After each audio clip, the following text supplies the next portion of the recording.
Next up, we have cornerback Ayden Garnes. Questions for Ayden? Greg? Yeah. So Ayden, before we get to the transfer, just get Yes, sir. to your high school and the fact that you weren't a bigger recruit at that point in time. The chip on your shoulder at that juncture. Explain the journey to Duquesne. Yeah, it always been a chip on my shoulder just because, like, I knew I was under recruited in high school. I knew that was a big thing, and I know I was going to a lower school. Like, I knew, like, I was getting recruited by a lot of group of fives, but then we got COVID. COVID hit around that March in my junior year, so all my junior day visits, all of that was canceled. So after that, I was just all right. I just got to work, and then my senior year, we only got to play 4 games. My senior year, we only got to play 4 games. So I had a good tape, but it wasn't enough for like a group of 5 or a P5 school. So Duquesne had hit me up late because I was going to end up trying to reclass maybe, but Duquesne hit me up late, and I was just all right. I'm gonna just go here and just work until I get here. So I mean, I got to a place where I feel like I was gonna be able to move up. So you're very successful at Duquesne. Now go through the transfer process. When did it hit you? You know what? I'd like to try to move up, and then ultimately, why did you come to West Virginia? And it hit me like the middle of the season a little bit, just because I'm like, I feel like we was gonna win a championship, and I feel like me winning a championship there was one of the biggest things I was going to end up doing, because we weren't gonna get like at Duquesne, it wasn't we didn't get a lot of like scouts. We got a lot, but it wasn't really a lot. So I knew I was able to play on that level because I played against teams on that level. Like I played against the Florida States. I played against Hawaii. I came and played West Virginia. So I feel like I was able to play at this level. So I wanted to give myself a chance. Did you feel like that game against West Virginia last year was validation to what you always believed? Like, was that one of those? Yeah, that was a stepping stone. I knew it wasn't the best game for us, Duquesne, but personally, I feel like I did what I had to do that game to like solidify myself as one of the players, and in the league I was in and the country. Was that your first experience at WVU and soaking in what the experience? Yeah, of that was being my a first. Mountaineer That was my first time. The big part that hit me is when I think our first touchdown was when that musket went off. It low-key scared me a little. Bit. So when that musket went off, I was like, all right, we in West Virginia, we in Morgantown. So I felt comfortable. And then at the end of the game, I just soaked it all in. Because this is a beautiful place. So I soaked it all in. I felt great about it. So why'd you come to West Virginia? What brought you here? Who else were you interested in? So I was interested in Cincinnati. So I got in the portal around the 4th. And I think a couple days after that, I went to Cincinnati, had a good visit there, and I came here a day after. And it just felt like home. Like when I first got here, it felt like home. I watched practice. They brought me in like I was part of the family. Like as soon as I got here, Coach Shadon and Coach Jacot. So it felt like this was the place to be. And like I had Liberty and Indiana a couple days later, and I canceled both of those visits because I knew where I wanted to go. It was here. Was that in your mind, playing here the year before, what you saw, the crowd, everything like that? Yeah, like it was in my mind, like after the season, it was in my mind, like, all right, because as soon as I got in the portal, they hopped on me hard. Like they hopped on me hard when I got in the portal. So when I seen that, I'm like, that's in the back of my mind. That's might where I want to go unless I get somebody else pops up in the picture, but nobody else popped up in the picture like West V did.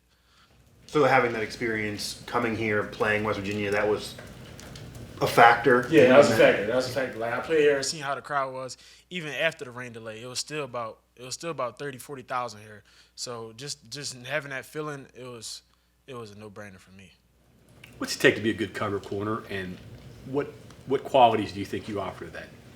For me, I'm good. Like when I first got here, I think Coach Shadon had went over it with you guys before. I had like at the level I was at, I was able to look in the backfield a lot. And still be able to break on balls. At this level, you can't do that. The quarterbacks are way better. Gigi, on first couple practices, I was giving out routes just because I'm having my eyes in the backfield. But after that, I just locked in on the technique that I've been taught, and I ran away with the technique I've been taught. Still, the technique that I have, like I still have the technique where I can have my eyes, but I can know where I can have my eyes at in certain situations. Last year when you were preparing for West Virginia, I don't even know if Hudson Clement's on your scouting report. Okay, probably not, right? No, What that's actually funny. So we came into the game and we were focused on Devin Neal because we know well secondary wise we were focused on Devin Neal because we were like he had a lot of the big catches in Penn State, so our eyes was on him. But when we seen he didn't come out there in pre warm up, I think he was out there in pre warm ups, but then he took his pads off. So we were like who we gonna see? So like when Hudson came up, it was just like, oh, okay, we just got to figure this guy out. But by the time we tried to figure it out, he already had 2 touchdowns. But he's a great player. I go against me and Hudson. We've been going against each other because he'd been to the field with me a lot. So we go against each other every day, and it's a blessing to go against him every day. A couple of times in the game. Yeah, I did. It was like towards the fourth quarter. That's when I got on him a little bit, and then I was on him in the first quarter. But I was in the nickel a lot, so I wasn't able to be on the outside guys as much. But no catches though, right? Yeah, no catches. Okay, gotta get that right. That's fine. Coming into the locker room after you commit here, are you all rehashing the game last year? I mean, is there anybody you remembered that said, hey man, I was butting heads with you last year, but now we're teammates? So like when I first got here, I'm like, man, I really don't want to talk to that guy. He did us like he had an amazing game on us. He had an amazing game on us, but like throughout the winter workouts and everything else, we started to bond a little bit, and then through camp now, we have a good relationship. It's all love and war. What's the difference between here and where you were in terms of athletes, the game? Athletes, I feel like on the outsides, slots, receivers, DBs, I feel like it's not really a huge difference. Like speed that's definitely a difference, but like physicality wise, maybe a little bit, but the real change was just the offensive line and defensive line for me, just because I was in the nickel a lot, so like when I played against them, I wasn't able to do certain things because I had Wyatt Milam trying to blitz and he picking me up every blitz. So like, but going down to where I was at, it was easy for me to come off the edge. Nobody ever knew it, but getting ID and stuff like that was definitely something I had to take accordingly.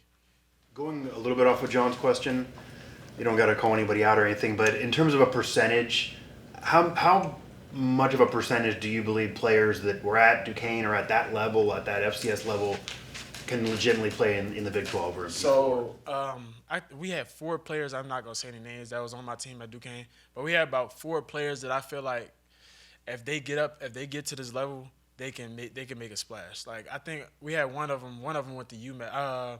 One of them went to UMass. That's group of 5, but that's still a level up. And I feel like he's gonna improve where he's at and do the things that he do. But we had about 4 players that I feel like can make it.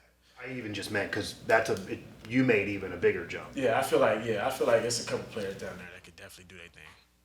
You originally, when you first got here, the coach said maybe safety, maybe corner. Yeah. Obviously, you seem locked in pretty much at corner now. Yeah. Did you have a preference? Why do you fit better maybe at corner? No, I didn't have a preference. It was like, say I played a lot. I played really everywhere. At Duquesne. I was in the slot. I was at corner. I was at field. I was at boundary. I was at free. Been at strong a little bit. So just having the versatility, I think that's something that helped me because now I know where a lot of pieces are. Like now in our defense here, I know where the rotations are going. I know what certain guys are doing. I know what my help is. So it's definitely an upgrade for me to know that. I mean, if we need to in certain situations, like if God forbid guys get hurt, but I don't think that's I think I'll be at corner, a lot of corner this year. Did you have a moment probably during spring practice where, maybe you didn't have the confidence that you could play at this level, but at that point it goes, okay, yeah, I can compete? It was the first 2 days. The first 2 days I wasn't really I was getting action, but it was some routes that I was late on, things like that. But then that 4th day came, first day in pads, and I got 2 picks. That was my first day where I felt like, all right, I can make a step here. I could do some things. Here, and that's what skyrocketed me to having a great spring, having a great summer, and now finishing fall camp up. We talked to Shadon earlier in camp, maybe 4 or 5 practices in. He said you hadn't given up a catch yet. Have you given up a catch yet? No, it's still like I said, me and Huddy, we go back and forth. I think he probably had like a couple catches, but like anything like to the deep part of the field, I haven't really got that many targets. But it's great out there with them guys, especially P. Fox. He's another receiver that I go against. Him and Traylon Ray. A lot of receivers that I go against daily. That just give me. We go back and forth. It's a lot. It's good though. That stuff happens like in a phone booth almost compared to when you're outside and you have everything over top of you. How much different is it? And I don't know, exciting, frightening, whatever. Playing deep on the outside, knowing that there's a whole lot of field to cover there. In the inside, it's just you gotta know. Like you have to know where your help is at. Just knowing what leverage you need to be, what the team likes. Like it's just certain situations where you have to know, like certain things for that team. But in the slot, you just gotta. It's just football in there at the end of the day. Like it's just football. Like you either in zone or you in man or you blitzing. It's three things you could be doing in the slot, and I love playing the slot. Outside, how different is that where Outside, it's certain situations where you like, all right, you by yourself here, so you gotta lock in and just do and really work on your technique. Especially like that's why I take one-on-one serious here because I'm like, it's times in the game where I might be one-on-one, and that's where you gotta lock in at because you don't got no help. Be getting my years mixed up, but were you on Duquesne when they beat Ohio? Nah, I had broke my ankle, so that was my freshman year. So I broke my ankle my freshman year, and that was my redshirt year. I wasn't there, but it was exciting. I watched it. It was exciting. That was a big moment. Yeah, that was a big moment for our whole university. That was a big moment for us that year. Monsignor Bonner, right? Yes, sir. So Anthony Beck. Anthony Is Beck. he a big name still there? Huge Have you name. ever run across him? Huge name. Every summer he has his home football camp where he just help like lower kids just get their fundamentals going, and it's great that he does that. And I got to talk to him this summer when I was at home. Did you ever go to his camp when you were younger? Yeah, I went to his camp when I was younger, and I worked it when I played at Bottom. We worked it. Help all the little kids out. You talked to him at all since you became a Mountaineer? A little bit. This summer I did, just to talk about like how was his experience here, things like that. But I probably see him. He said he might be at the first game. So if you're not at his son's game, then I'll probably see him. Right now you're on one side and you got Hollis on the other, so two transfer guys at corner. What's Hollis' game? How's he helped you? And He helped me just breaking down my technique because, like I said, I was a little jumpy and looking at things when I first got here, and he helped me just to settle down and get my eyes and my feet working because these guys are a lot faster here. Like I was able to just stay on top of guys and things like that at the level I was at. But now he just taught me how to just settle down and really just play loosely and just work on our technique. We work on our technique a lot, like before and after practice, get the little stuff in with our eye control, hand control, things like that. How much size or weight, strength did you gain? since you got 17 here? pounds. 17 pounds? 17 pounds since January 6th is when I arrived. I How gained much 17 were you then? pounds. I was 163. 180? Yeah. Yeah. You guys lifted weights at Duquesne, but is it Yeah. just a different level? Yeah, of like his strength? nutrition wise, it was a whole different, like a whole different scenery when I first got here. When I got here, my first week, I think I put on like 4 pounds. It was like a blessing. Like it's a whole different ball game over here. I knew it was different when I first arrived.